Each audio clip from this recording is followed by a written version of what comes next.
I'm Sheik. I'm Joel, and this is a short print.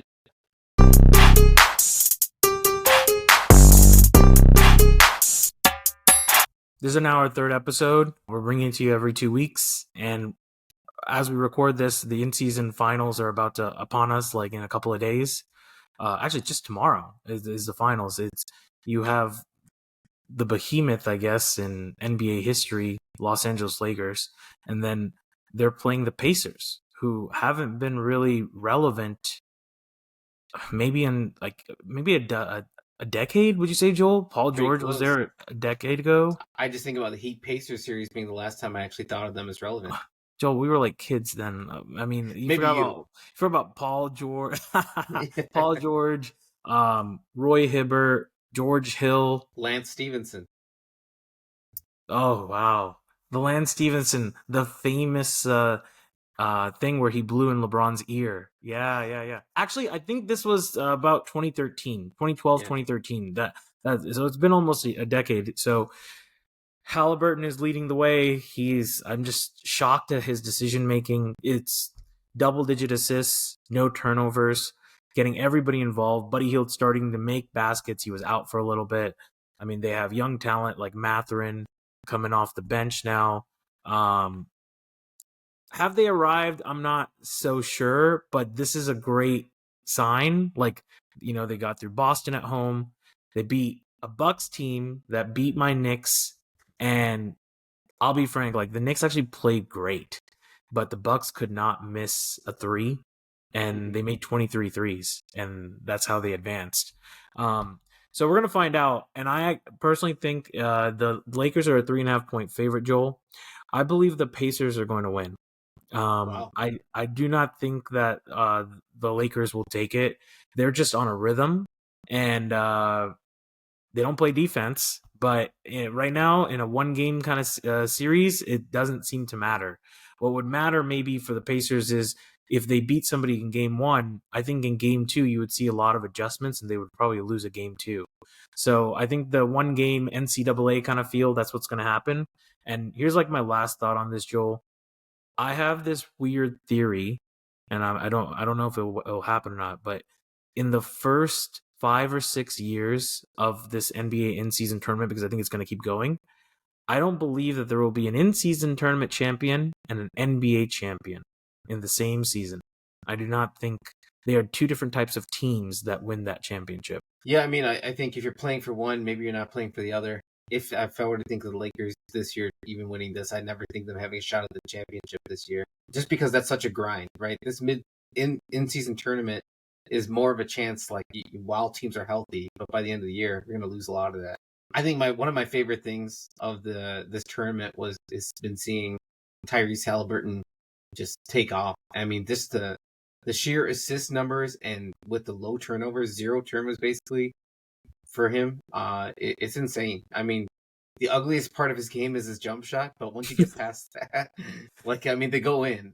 But it does feel strange, like a guy with that ugly of a jumper. His jumper, who does that remind you of? There's one guy that comes to mind, his jumper.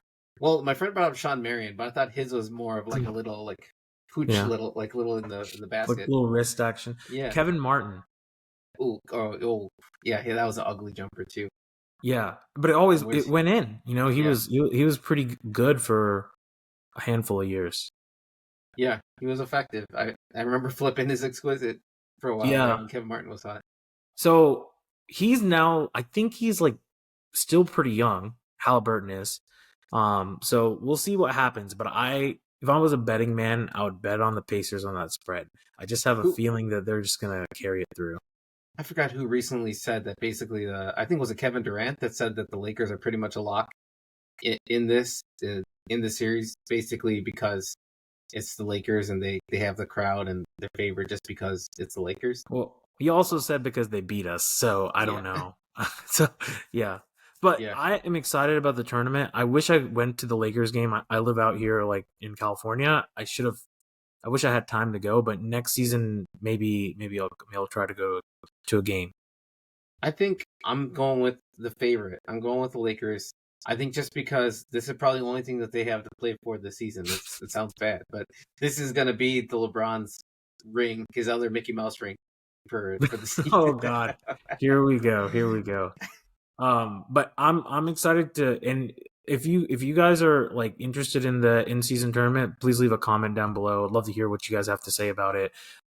People thought it was a gimmick. I don't think it's a gimmick. I think it's just like soccer. They have the FA Cups. They have all those little league trophies in between. It makes it more exciting. It's a long season. Hell, baseball should be the one to adopt this if anybody needs to adopt it. Um, I can't even tell you the start and finish of a season in baseball. Sometimes it's insane how long it is, but they make money, so that's what they're going for. Yeah, I think many people were kind of on edge or just like a little bit hesitant about this early on, but I think it's kicked in. There has been good competition. You see that little bit of grit of players scoring all the way to the buzzer, that getting some teams kind of upset. Saying that's not the right way to play, but it's fun. It's maybe this will lead to some excitement in the playoffs if some of these teams make the playoffs, Well, because they have another chip that kind of on the back of their minds. I'll tell you where we could see a difference. I have a feeling you may end up seeing that no longer the tiebreaker to make the playoffs is head to head, and the tiebreaker is points differential. Wow. Then you're not going to see so much sitting out in the fourth quarter. Like right now, the second string usually doesn't make it to the end in the last 3-4 minutes. It's like the third string, the guys that would never see the court as a starter. But you may just end up seeing, okay, if it's going to be point differential as a tiebreaker and you're one of those teams on the verge, you may just like play most of your best players for 35 minutes. But the bad part is if injuries do kick in, and say if you lose a relevant player for the second half of the season because they're going after this tournament, you get to decide really what's more important for your team and where do you sit in the playoff race. Oh, determine true. how hard you work a guy, right? If you have if you're the Nuggets, do you go hard on something like this tournament when your sights are on the championship? That's true. I think the way to re-incentivize that is, well, one, they should raise the amount that the winner gets. 500,000 is not enough. Like there's $7.5 million. I'll take it. That's like a couple McDonald's commercials during some of these times. Like you can give them more than that. Maybe the NBA decided we're gonna throw in the 31st. We're gonna put an extra 2 picks in the draft, and those 2 picks go to the in-season tournament winner at the end of the rounds. If you got like an extra pick somewhere, or they grant you a pick swap plus or minus 5. I mean, there's just a lot of stuff. A lot of teams might not like that, but then you have competition. I don't know. These are just thoughts floating through my mind about how they can make it relevant and more people wanting to actually compete. What if they did 2 of these tournaments this season? They should actually. I think that they should consider leaving this one where it is, and then potentially moving up the All-Star game to January, and then having another one of these in February, March. It would be really cool if they did some component with NBA Europe or the European teams. That would be exciting for like a mid-round tournament. I do have one more question. Do you ever think the winner of this tournament will matter long term in the players' value or accolades? I think it will matter, but it will probably be like Is like an somewhere between 8th through 10th of the important things. Like if I think about the important things that matter, it will be like championships, how far you get into the playoffs, how many points that you score, were you a winner, right? Those are the main things. Other things is like all-star appearances, all NBA, how good were you defensively? Were you a good two-way player? I mean, those are probably going to be ahead of this. But then NBA in-season tournament champion, like a 3-time champion or something, it's like, if you want to call it there, right now I'm going to say it's a step above all-star MVP. Okay? But that's about it. Yeah, that's about where I put it for now. But who knows? Maybe in time. Do you think it's something like, say, if LeBron gets this, being the first one, LeBron gets it? Do you think people say it's rigged, or do you think people say, "Oh, okay, that's kind of a nice thing for LeBron to have"? I don't know. To be honest, and I know that like anything that he wins people are gonna say that it's rigged. I honestly don't think it matters much if he wins or loses it. It is what it is. It is probably nice for him to go ahead and try to win one, because the reality is he probably won't win another one, and he doesn't have many more years left, and you have to pretty much win out. What I don't like about it right now, which I think that they need to change it, is they actually need to make this a home and away series in the round robin. So once they do the home and away, that means that would be double the games, which I think they will be able to figure out. So then you're talking about 8 games. It's a good sample size to figure out where if you're gonna qualify. That's a change I would like to see next year. It's interesting to think that by the time that this is live, our video is live, most likely this tournament will be done and we'll know the results. Yeah, it was really quick. I do like one more thing that they did. They're putting it on days where football is not dominating. Okay? Monday, Thursday, Sunday. Those are football dominated days. They've decided to do this on Tuesdays and Fridays. Super smart. Super smart. Because those are the days where people can and will want to watch basketball. Yeah. No, I liked it, and it's a good piece in between. And the courts, definitely using the courts. At first, I was taken aback by the courts, but overall, I think it's made it fun, and it has made it different from the regular season. I like the courts. I like it. I know it's like different for everybody, but I've seen courts in Europe that look like this. So just to keep this moving from the in-season tournament, I wanted to talk about a new segment that we wanted to have on the podcast. So every single episode, we're going to be doing something called like the hobby post of the week. And we're going to be looking at that post. We'll speak about it. And we're going to actually get Joel's live reaction to the post. So I'll be introducing it to him, and then he's going to give us a candid reaction to what he thinks. So here is the post. You see this shirt? You see this shirt? We created this shirt because the #1 grading company in the industry and the #1 baseball break channel in the industry are collabing for the biggest event in the history of breaking. Blez Baseball is going to be breaking Bowman Draft starting this Tuesday at the PSA headquarters. That means you're going to be able to grade your cards. So Joel, what this is this is the Blez Brothers. They seem to always be in the news in the hobby, but this is so interesting. They have, they break so much product. They have partnered with PSA, and for the new Bowman Chrome baseball product that releases this week, they are flying to PSA, which is literally 10 minutes from where I live. And they're going to be breaking for almost like 3 days straight the Bowman Chrome product.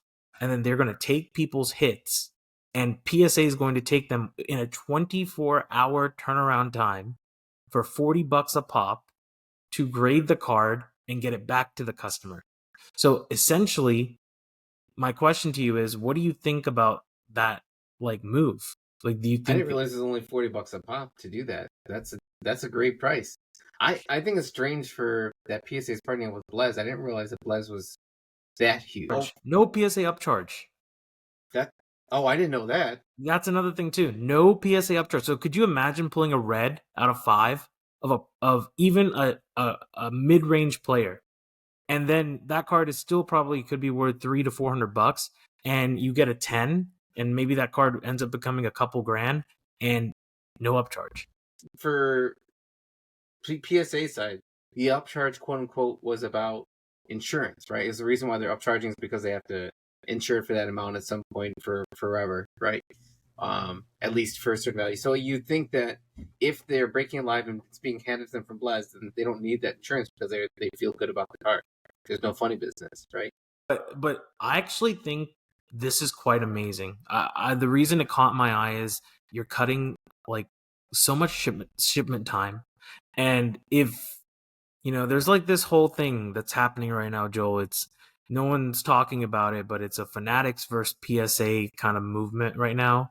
Like, who's gonna be big honcho kind of thing coming up. One's the manufacturer, one's the person that is able to tell you the value of the asset of the card. And then in that, right, when they're fighting over what's going on, this is how I feel like PSA is going to maybe move towards. I think this is the test. This is the test for PSA to realize whether live breaking to grading can be done automatically.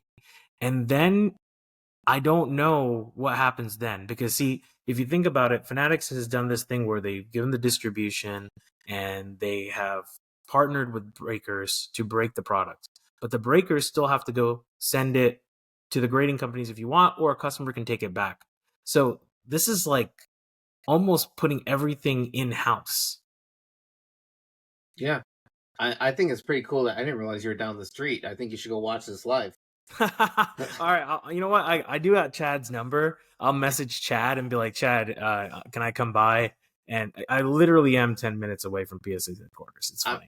I feel like they've become the most entertaining people in the hobby, and I look forward to their posts. I wouldn't have said that like maybe five plus years ago. I feel like they've really embraced themselves and who they are, and I give it to them. Like they've made a huge business out of their personalities. But I think they've also listened and kind of toned it down from what they used to be with the screaming. I think the worst part is when the screaming hit the point where the audio would crack on the microphone. Do you remember that? They'd be like, "Oh," overreacting, and then you hear the crackle of the microphone. Whenever I hear that crackle, that's the point where I just want to shut it off, anything off. So this is something that I definitely, wasn't gonna. It's naturally coming in this conversation. How do you sell a Prism product that looks the same for 7 years? Good point. These are very good actors. Very good. Very good. And, honestly, like, the whole thing is I'm looking at the Prism design, okay? And I look at it, and you can close your eyes, and it looks like it could be 2017 Prism all over again. Like, I don't know why these people think that this was innovation. Like, it was innovation when it came out. The first few years, they kept changing the designs drastically.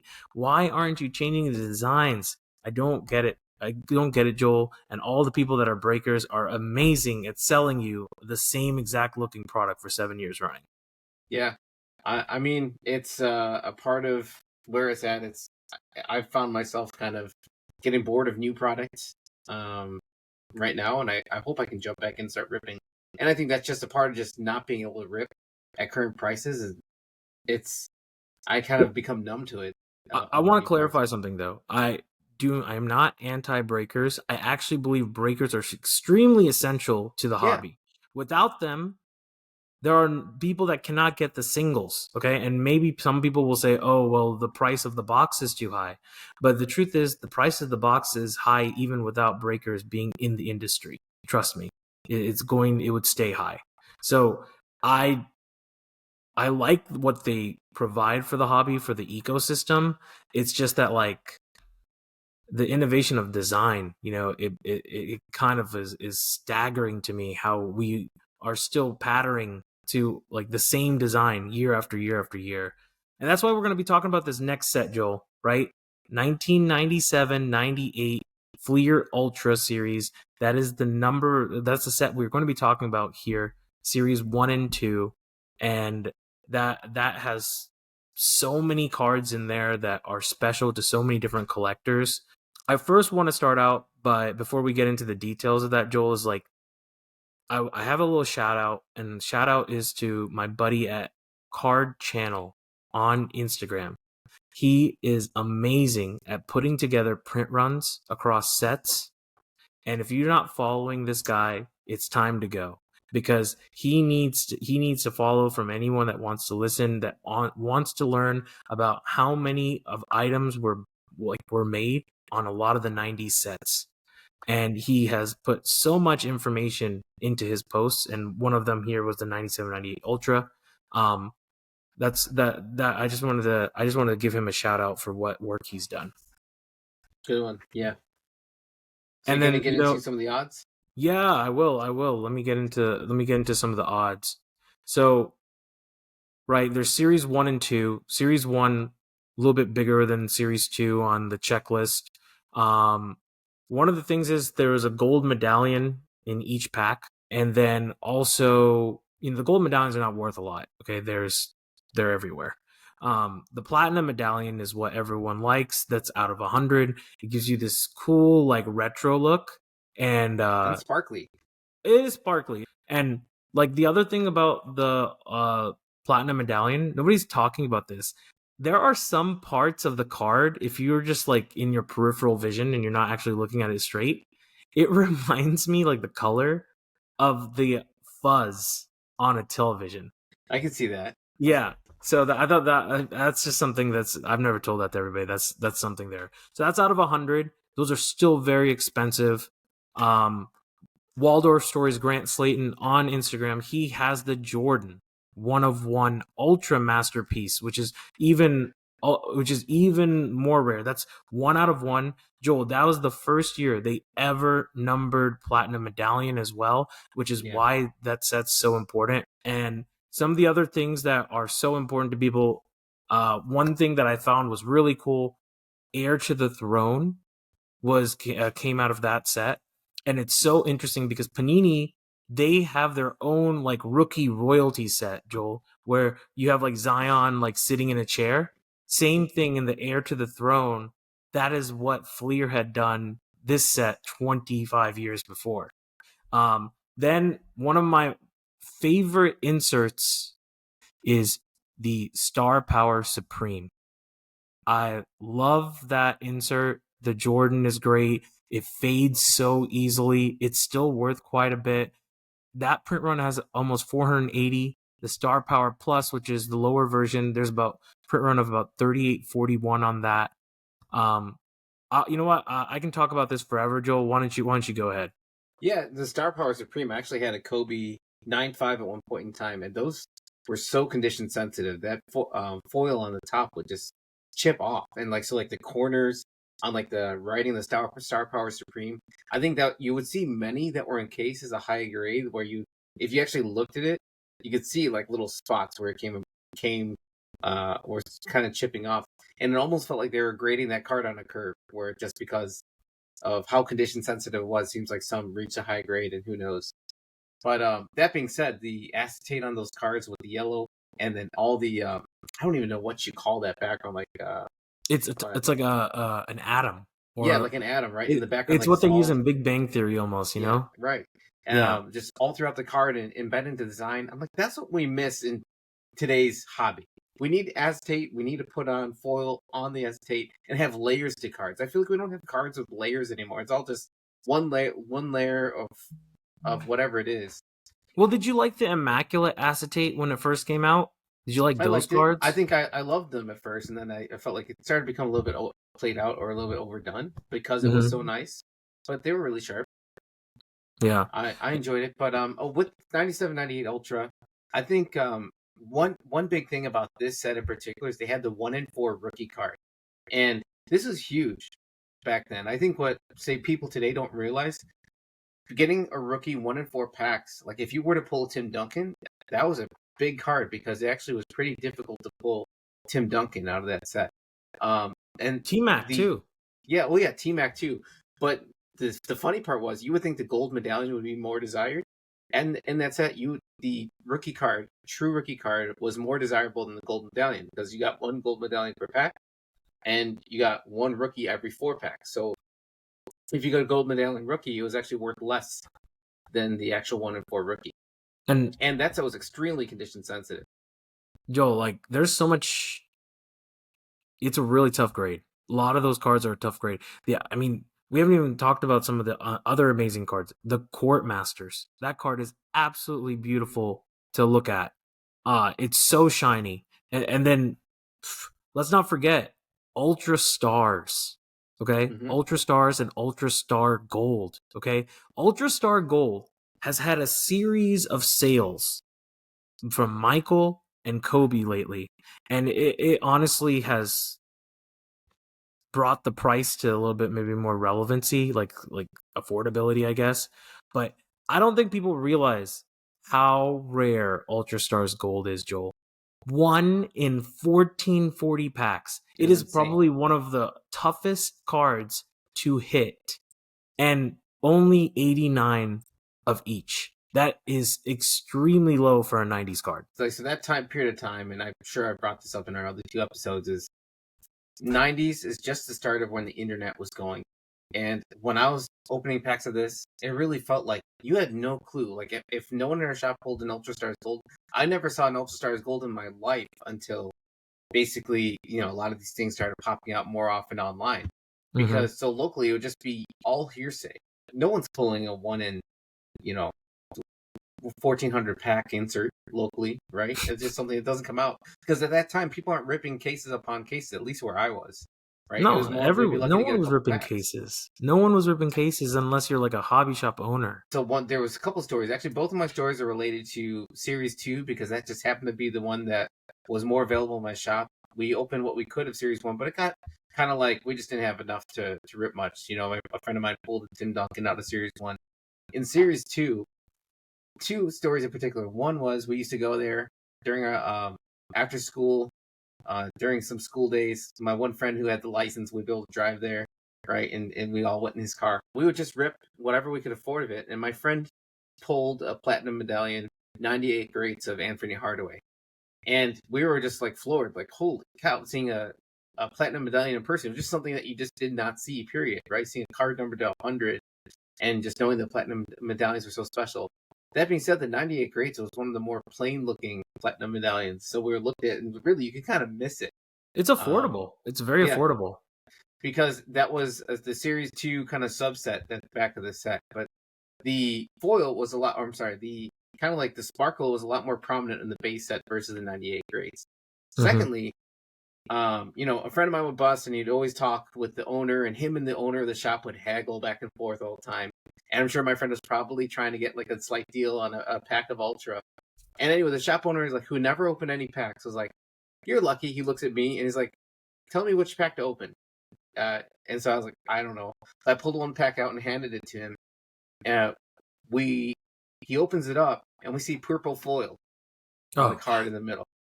And it ended up being the Tariq Abdul-Wahad masterpiece that popped out. And that was the only time in my life I've ever, at that point, and even for many years, the only time I ever saw a masterpiece in person. And I picked the pack. I handed it to the shop owner, and it wasn't mine. That was the craziest feeling. Like, did I just use up all my luck of a lifetime? That's crazy. That's crazy. Yeah. And so he was feeling gracious, and he was not the most gracious guy. He was feeling gracious, and I was like, you at least throw me because autographics were pretty popular back then. And he threw me a Dana Barros autographics for which is cool. It was a nice card. Dana Barros was a fine player, and just cool for me to have an autographics, in my set. Yeah. In my binder. But Dang. yeah, I mean, I actually saw a masterpiece. I picked the pack, but I didn't own the card because I handed it to the shop owner to rip the pack for himself. I mean, it's unique. I mean, if anyone out there has a Tariq Abdul-Wahad masterpiece, I'm interested. Like, I mean, if you're willing now to let you just go, have to get it. Yeah, I would honestly, that might be like a quote unquote grail for me. Just a personal life grail would be the Tariq Abdul-Wahad masterpiece for me to own that card. So I'm gonna put it out there. If anyone has that and they are not a Tariq Abdul-Wahad super collector, I'm interested. You know what, Joel? This reminds me. So maybe from the next episode on, we'll start showing like some cards like that we have around us. We both have a lot of cards. I have a lot of sets that I'm chasing. We'll start showing some more cards of stuff like that we like. Because I have some stuff that no one would ever buy, and that kind of stuff is sentimental to me for certain reasons. And they're not available for sale. But guess what? Nobody would probably buy one even if it was available for sale. So I don't know. I just wanted to throw that in there. Is the appreciation of this set more in 2023 or in 1998? There's more appreciation now in general of 90s cards than there was back then. Because honestly, there's probably a point in time where my friends and I, we look back and we're like, oh, that was fun. But, we definitely didn't want to tell people that we're out ripping cards, and so it was this stuff that we kind of, we talked about was cool to each other, but we didn't really openly share about it. I do think, as far as the insert set goes, I think it's important to point out. So first of all, the all-rookie insert was 1 in 4 packs in Series 2. Well, actually, why don't we start with Series 1 and go to Series 2? So in Series 1, we had the big shots, which is 1 in 4, which is cool. It had the rim, and a player was inside the rim. There was, in Series 1, there's also the Heir to the Throne, which had all the rookies in it. It was 1 in 18 packs. It was a really cool set. They had, as Sheik alluded to there, they had the chair made of basketballs, or the throne made of basketballs, and the players kind of use that as their prop. I think we need more of this in the hobby today. I think it was a fun theme that they had at the photo shoot for these players to be posing with this basketball throne. Yeah, they need more props. It's like I swear they're taking some video and then they're just etching out the player and then putting them on the card right now. You know, they should do some fun stuff. There's a lot of things that they could probably do. Yeah. Like, would it be funny to see like a point guard literally dropping dimes out of their hand? I don't know. Maybe I'm Yeah. stupid, but I think it'd be fun. that would be funny. I think they accomplished it now with like the manga cards, but it'd be fun if you got the athletes to actually do some of this fun stuff again, right? That we had them do in the 90s. And maybe that would bring back some of this. I think what was cool about the Heir to the Throne, maybe I want to know if I'm remembering this correctly. I believe that the throne was actually also embossed, was glossy. So the card was like matte finished, and the throne itself or the basketballs were all embossed on the card.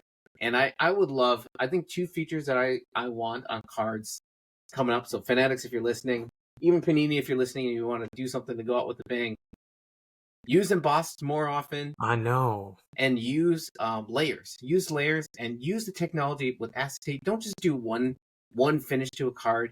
Use the different textures to make it something special. You know, thickness does not mean special. It's what you do with the card, right? I probably should. It must be. Take that. We're gonna keep it. It must be harder to make those kind of cards, or they probably would have done it by now. I just feel like you did that in the 90s. Why can't we do this today? What's missing? Like I think about another one I'll talk on in series 2, but like Court Masters was embossed. I love amazing. I think one of the things that made 90 cards so special was embossed. And then 2000s probably holofoil. Yeah. And then now 2010s, I would say it was shiny. And then 2020s, as of right now, I'm going to go ahead and call it's gold right now. That's the most popular, even the 2020s. Like 2010s had a lot of golds, but they weren't valued as much as what they're valuing golds today. Yeah. So just keep on, I just want to keep on going through the inserts just so we can touch on them. But like, so definitely. There was also the Inside Outside, which is in 1 and 6 packs in Series 1. I feel like that wasn't really anything too special to me. The Jam City inserts came 1 and 8 Series 1 packs. Those are actually pretty cool. Had kind of like a gray background, and then Jam City was in holofoil, which is kind of cool. Quick Picks was really nothing to write home about, in my opinion. Maybe I'm wrong. But I think in Series 1 really came down to was that you had the good rookie content. And also in Series 1 you had the Ultra Abilities set, right? So the Ultra Ability All-Star, and those were sweet once again. So basically matte finish, and they used like the glossy finish on the All-Star and the little stars in the background, and that was really cool just to see multiple technologies used on the same card to make it something special.